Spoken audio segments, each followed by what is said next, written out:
आप सभी बीएलओ साथियों को मेरा नमस्कार। आशा करता हूं कि आप सभी अपने अपने मतदान केंद्र की मतदाता सूची का विशेष गहन पुनरीक्षण कार्य लगभग समाप्त कर चुके होंगे या आप बिल्कुल अंतिम चरण में चल रहे होंगे। इसी पूरी प्रक्रिया के दौरान आपको कई तरह की तकनीकी समस्याओं का सामना करना पड़ रहा है और कुछ विशेष स्थितियों में आप गणना फॉर्म भरने के दौरान थोड़े से असमंजस या कंफ्यूजन की स्थिति में हैं। तो उन्हीं समस्याओं का समाधान लेकर हम जिले के जो मास्टर ट्रेनर है Ranjit Swarnkar sir, Irfan Khan sir, Pushpen Gaur sir और मैं आपका सहयोगी संदीप परिहार सतत हम आपसे जुड़े हुए भी हैं और आपका शंकाओं का समाधान करने के लिए हम लगातार प्रयास करते हैं। आइए हम उन्हीं समस्याओं के बारे में चर्चा करते हैं। पहली स्थिति, आपको कुछ ऐसे मतदाता भी मिल रहे होंगे जिनके माता पिता, दादा या दादी इन चारों की जानकारी पिछले एसआईआर 2003 की स्थिति में किसी भी नामावली अर्थात कहीं पर भी ये दर्ज नहीं पाए गए हैं, अर्थात उनका कोई वंशावली वहां प्रदर्शित नहीं हो रही है। तो ऐसे स्थिति में आप क्या करेंगे या उनकी प्रविष्टि किस प्रकार की जाएगी? तो ऐसे मतदाता के लिए जो गणना फॉर्म आपको दिया गया है आयोग की ओर से, उस गणना फॉर्म को आप ऊपर की जो मूलभूत जानकारी है वह दर्ज करें।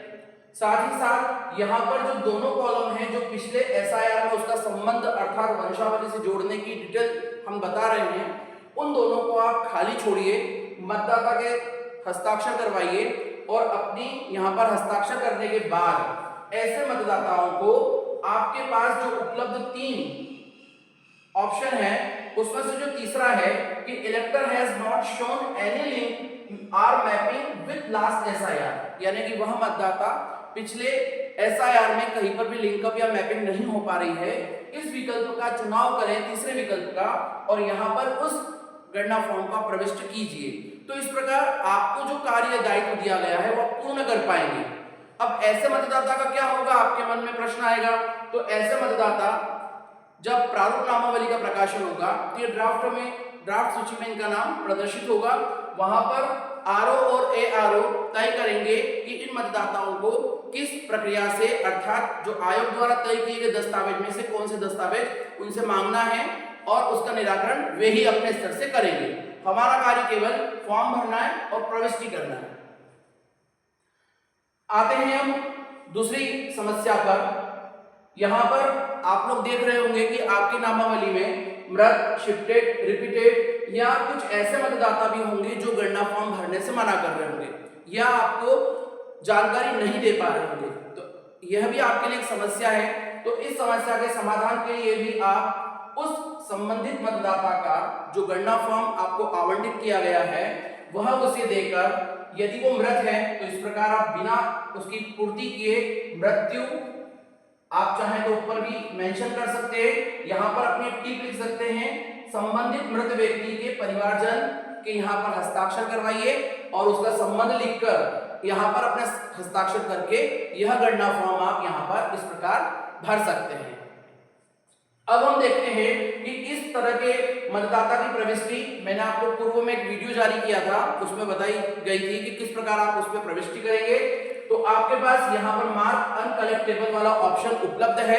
इस मार्क अनकलेक्टेबल वाले ऑप्शन में जैसे आप क्लिक करेंगे तो वहां डेथ, रिपीटेड और अन्य विकल्प वहां मौजूद है। संबंधित विकल्प का चुनाव करके आप उसका गणना फॉर्म भी भर पाएंगे।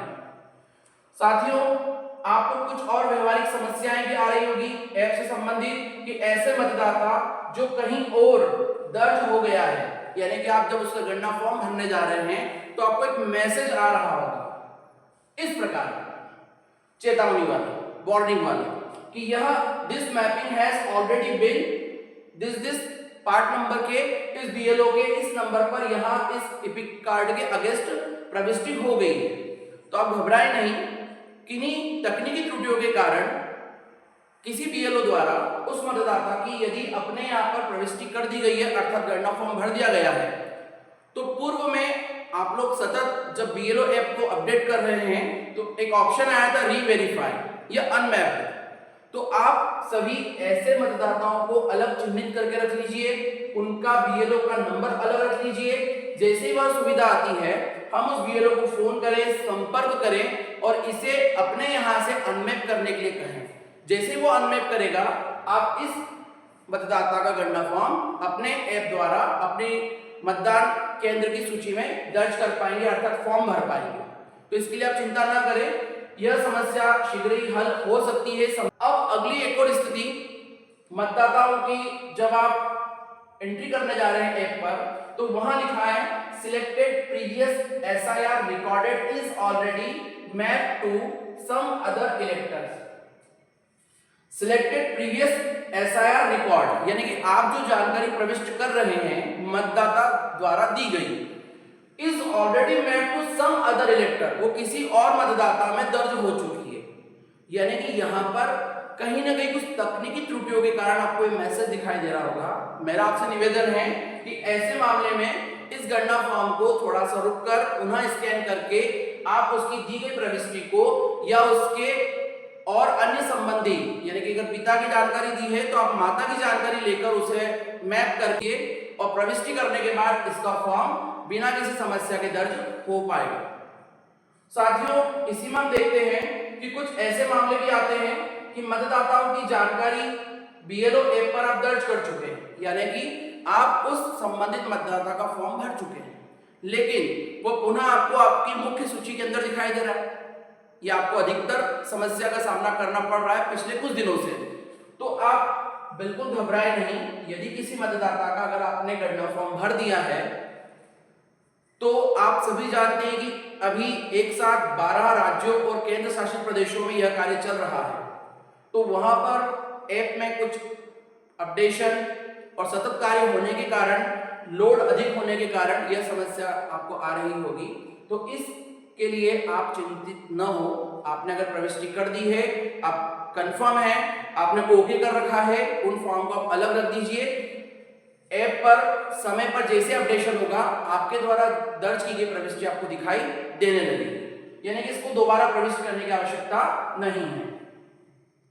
साथियों, वर्तमान में आपने ऐप अपडेट कर लिया होगा और लगातार मेरा आपसे बार बार यही कहना रहता है कि आप अपने ऐप को अपडेट कर करके कार्य कीजिए, ताकि वहां पर समय समय पर आयोग द्वारा जो भी आपको यहाँ पर फंक्शन या सुविधा दी जा रही है वो दिखाई दे। जैसे वर्तमान में हमें यहाँ पर ईएफ डैशबोर्ड जैसा एक विकल्प दिखाई दे रहा होगा। इस ईएफ डैशबोर्ड का चुनाव करने पर आपको इस प्रकार का पेज प्रदर्शित होता है, यानी कि आपके अनुभाग की टोटल इलेक्टर्स अर्थात मतदाता, उन मतदाताओं में से आपने कितने डिस्ट्रीब्यूट किए, कितने डिस्ट्रीब्यूट नहीं किए, मार्क अनकलेक्टेबल अर्थात यहाँ 7 दिख रहा है। यानी कि साथियों यहाँ पर आप देखेंगे तो ये दोनों का योग आपका बराबर आएगा। यानी कि आप एक समस्या आपके सामने आ रही थी, आपके दूरभाष के माध्यम से मुझे पता चला कि सर अनकलेक्टेबल अर्थात नॉट शिफ्टेड की हम एंट्री कर चुके हैं लेकिन दिखाई नहीं दे रही है, तो इसकी प्रविष्टि बिल्कुल अलग एक कॉलम दे दिया गया है। तो आप इन्हें थोड़ा सा जोड़कर देख लीजिए, वो आपका योग यहीं आएगा। साथ ही आपने कितने डिजिटलाइज किए हैं वह संख्या और कितने शेष है वह संख्या आपको प्रदर्शित होगी। साथ ही अन्य जो स्पेशलाइज जो कैटेगरी आपके मतदान केंद्र पर अगर होगी तो उन प्रविष्टियों को आप थोड़ा देख लें, उन सभी का योग आपका मुख्य जो गणना फॉर्म दिए गए उसके बराबर ही आएगा। जैसा मैंने पूर्व में भी आपसे बात की है कि यदि वो कहीं मैप हो गया है या कहीं कुछ गलत प्रविष्टि हो गई है तकनीकी कारणों से आपके द्वारा, तो यहाँ पर बीच में एक ऑप्शन आ रहा था reverify field EF R unmapped electors. तो साथियों, मुझे बिल्कुल सुविधा आपके पास आती है तो संबंधित बीएलओ को फोन लगाकर अपने आगे मतदाता को अनमैप कराकर आप मैप कर पाएंगे, या तकनीकी कारणों से यदि त्रुटिवश कुछ गलत जानकारी अगर फिल हो गई है तो ऐसे गणना फॉर्म को भी आप सुधार सकते हैं। आशा करता हूं कि आपकी अभी तक की जितनी समस्याएं हैं जो आ रही होगी उसका समाधान आपको मिल चुका होगा। यदि आपको और भी समस्याएं अगर आती है तो आप मैसेज के माध्यम से आप हमें अवगत कराएं, यथासंभव यथा समय के अनुसार हम आपको शीघ्र ही उसका समाधान करने की पूरी कोशिश करेंगे। तब तक के लिए आप लोगों को अपने कार्य के लिए शुभकामनाएं। धन्यवाद।